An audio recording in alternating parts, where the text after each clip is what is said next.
See its first Dunkin in 2024 if the Board of Adjustment approves the plans at the beginning of the year. If the city approves it, it will be on Kings Highway near Sutherland and Lansdowne, where the old Rallies used to be.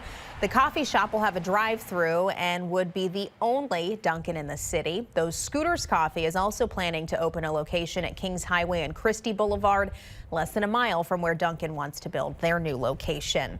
The child care industry